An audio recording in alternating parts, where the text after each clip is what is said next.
No, I forgot to make a reservation for Miss Jones. I'm sorry, I said.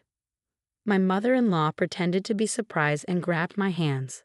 The five of us went to the restaurant together, but she purposely didn't save a spot for me. Honey, there's no need to apologize, she said. We originally made this reservation for our son and grandson. We don't need to include strangers. My father-in-law agreed with her, laughing loudly.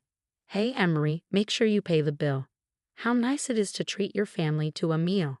After my husband, Jose, spoke, my in-laws laughed even louder. Their crude laughter didn't match the quiet atmosphere of the fancy restaurant. My son, Liam, looked at me uncomfortably. I wanted to flip the table they were sitting at, but I had no energy to fight them anymore. I didn't want my precious son to witness that. I sighed and turned around. Fine, I'll watch over Liam, so don't worry. Bye, Emery Jones. Even after marrying her son, my mother-in-law always called me by my maiden name Jones. Today, she said it again with a smug smile on her face. She always harassed me like this, but I just walked away. As I held back tears and went to pay at the front counter, a waiter suddenly grabbed my hand. Miss Jones, no way. I never imagined this could happen. To think I'd meet him again, all because a waiter noticed what my mother-in-law said as she harassed me. From that moment on, my life completely changed. When did my marriage start falling apart? I used to live happily with my husband Vose and our son Liam in a 3-bedroom apartment. But that's just a memory now. I first met Jose in college. He looked like a model and had a way with words, so many girls chased after him. The fact that he chose me made me think he really liked me, right? But Jose always put himself first. He hid it well, but as we grew closer, I quickly found out. I'm indecisive and feel most comfortable following others. I was surprised when Jose confessed his feelings to me, but thinking about it now, maybe he was drawn to my weak personality. When we started dating, I began to notice things about Jose's personality that bothered me. But since such a great guy chose me, I told myself not to be too picky. After we graduated from university, my doubts grew stronger. Thanks to his father's connections, Jose got hired by a big company and was given special treatment. Being an only son, his parents spoiled him a lot. My father-in-law even had a friend who managed an apartment building and gave us a huge discount on rent. I started to feel like my in-laws were upset that Jose had chosen me. They had always arranged everything for him, so maybe they felt I wasn't good enough for their son. I'll never forget the contempt in their eyes when we first met. Don't you think your parents really hate me? I asked Jose. Really? You don't need to worry about them, he said. You're not marrying them, you're marrying me. At the time, Jose seemed so reassuring, so I made the mistake of believing him and thinking everything would be okay. Jose and I got married, but his parents still didn't accept me as part of their family. Even now, they still call me by my maiden name. After we got married, I gave birth to our son, Liam. Without Liam, I would have given up a long time ago. For the first year after Liam was born, my in-laws' attitude changed a bit. They were thrilled to have their first grandchild, and my mother-in-law even thanked me for giving birth to Liam. Those were the first and last words of gratitude I ever heard from her. But when Liam turned 2, things went back to how they were before, if not worse. When my in-laws visited, they only paid attention to Jose and Liam. Meanwhile, Jose was cheating on me while I was busy taking care of Liam. No matter how many times I thought about leaving, I decided to stay with Jose until Liam was grown up. I told myself that even a father like Jose was better than Liam not having a father at all. But then one day, something unexpected happened. It was the weekend and my in-laws came over, as usual, to play with Liam. As they were leaving that evening, they said something surprising. All right, let's have a birthday party for Jose next week. I made a reservation at King, my father-in-law announced proudly. King? That's the restaurant managed by our CEO's son, right? I've heard it's really hard to get a reservation there, Jose replied. I made a special request to the CEO just for you, my father-in-law said, clearly pleased with himself. I expected that, like last year, they'd want to go somewhere without me, but then my mother-in-law turned to me and said, So, you should keep your schedule open too. Huh? I was still in shock as my in-laws left. I didn't understand what was going on, but I started to feel a glimmer of hope. Maybe this was the first step toward fixing our relationship. On the day of Jose's birthday, we all gathered at the restaurant. I had imagined a large grand place since it was supposed to be high-end, but it was actually quite small and intimate, the kind of place where only a few select customers could dine at the same time. As we entered, my father-in-law seemed very proud. I noticed a large engraved stone sign that read King. Seeing that name brought back old memories, and I started to feel nostalgic. I remembered there was a guy named King in high school, and without realizing it, I began to smile. We were then shown to a table in a private room. However, the table in the private room had only 4 chairs. The waiter looked nervous and said, "I'm sorry, I'll get one more chair for you." "Oh, don't worry, 4 chairs are enough," my father-in-law said. The waiter seemed confused, but I immediately understood what my father-in-law was implying. My mother-in-law added, "Oh no, I forgot to make a reservation for Mrs. Jones. I'm sorry." She pretended to be surprised and grabbed my hands. The 5 of us went to the restaurant together, but she intentionally didn't save a spot for me. "Honey, there's no need to apologize," my mother-in-law said. "We originally made this reservation for our son and grandson. We don't need to include strangers." My father-in-law encouraged her with a loud laugh. "Hey, Emery, be sure to pay the bill.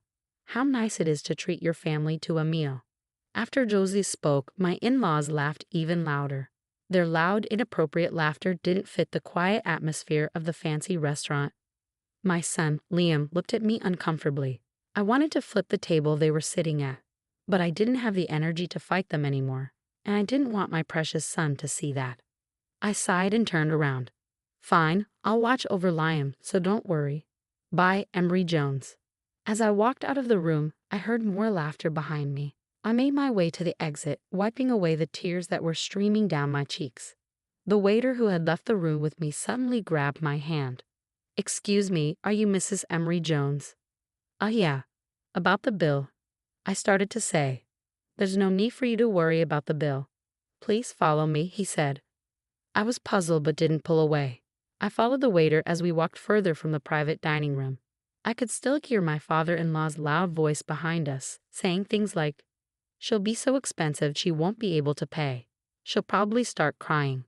If she can't pay, she should wash dishes." As we approached a staff room, I felt a bit relieved when the noise from my in-laws faded away. But I was still curious about why the waiter was leading me here. He opened the door, and I grew more worried. Inside, a tall man with a serious face stood in front of me. He looked familiar, but I couldn't quite place him. I stared at him, and he raised an eyebrow. That gesture made me realize. "Are you King?" "Yeah, it's been a while, Emery." King smiled. Then his expression turned serious. "Emery, can you leave them to me?" "Them? Do you mean my husband and in-laws?" "Yes, let's go see them now." King took my hand and led me back towards the private dining room. He opened the door with a loud bang, and everyone immediately turned to look at him. My father-in-law stood up with a forced smile. "Oh, it's Chef King. You look serious. Did something happen?" "It's about Emery," King said. My in-laws looked shocked. King and I were classmates in high school. He was rebellious and often skipped school, but after a while, we became friends. Despite his tough exterior, he was actually very kind. When my in-laws heard what King said, their faces went pale. "Oh, we didn't intend to," they started to stammer. "Then please explain to me what you were trying to do," King demanded. Jose, looking pitiful, stepped forward. As I followed his gaze, I saw an older man who looked like King walking towards us. I wanted to laugh, but the room's atmosphere was too tense. "Are you the ones who treated my son's friend so rudely?" the older man asked. "But boss, what happened?" "Won't you explain?" my father-in-law stammered. He's wrong. There's been a misunderstanding," he continued. "Hey, Emery, say something," my mother-in-law urged. I didn't need to say anything. King cut in. "I don't mean rude employees like you. Don't come to our office anymore." "No way." "Wait, please give us a chance. We're incredibly sorry. Please forgive us," they begged desperately. My mother-in-law started crying, and the 2 of them continued to apologize. Liam came over to me, looking scared and with tears in his eyes. I comforted him, telling him not to be afraid, and patted his head.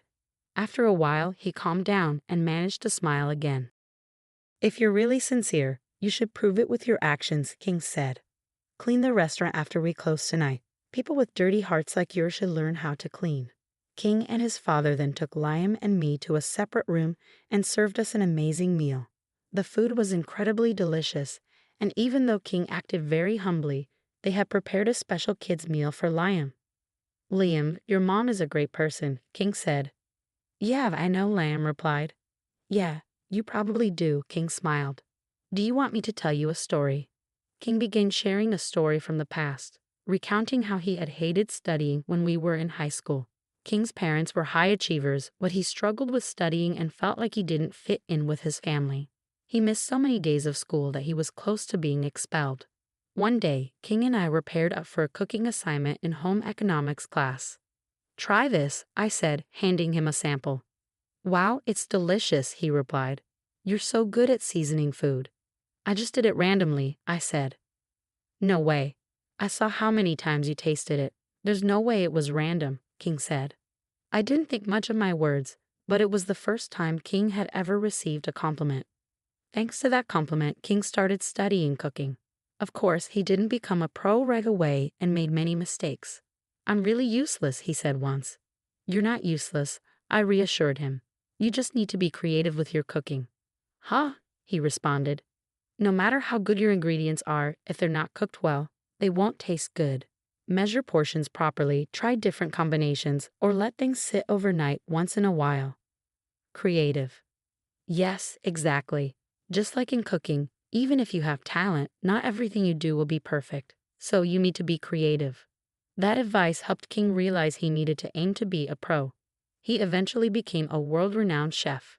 His relationship with his parents improved after that. After hearing the whole story, I was amazed. Did I really say something like that? "Yes," King said. "You probably don't remember, but your words had a huge impact on me." "Mom, you're amazing," Lamb said. King's story didn't end there. He spoke about me to his employees many times, so when the waiter heard my name, he recognized it and knew he had to help me. So the restaurant name wasn't just a coincidence. "Yeah," King said, smiling. "You're the one who once wrote my name with a C instead of a K, right?" "I'm sorry, I didn't do it on purpose," I said. "No, I'm actually happy it happened," King replied. "You were the only person who paid attention to me back then. I thought writing the restaurant name with a C would make it stand out and be easier to remember. So thank you." One of the staff called to King and he left the room. I reflected on what I had told him back then. I realized I needed to be creative with my own life too. If I didn't put any effort, things wouldn't turn out the way I wanted. Looking at Liam, I made up my mind. I would divorce Jose and start my life over. 1 year later. "Hey King," Liam shouted as he rushed to hug him.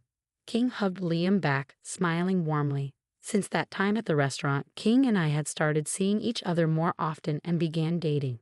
We were now considering getting married. I hadn't talked to Liam about it yet, but I was sure he'd be happy.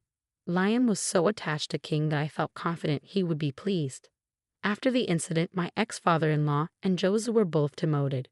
They begged their bosses for forgiveness, but due to the complicated HR processes in large companies, they hadn't been fired yet.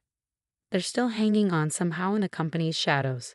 King and I watched over Liam as he peacefully slept after getting tired from playing with King. Liam's worried because he's not good at studying, I told King. He's tried cooking to be like you, but things haven't gone well, and he's gotten even more upset. "Really?" King asked. "Yes, he's actually very athletic. The other day, he won first place in a sprinting contest at school." "Then there's no need to worry about him," King said reassuringly. King and I made eye contact and smiled. "I've always wanted to enjoy quiet moments like this with my partner." "I'll teach Liam the way you taught me," I said. "Everyone is good at different things." "That's right," King agreed. "Thank you." King gently patted Liam's head with his large hands. They really looked like they could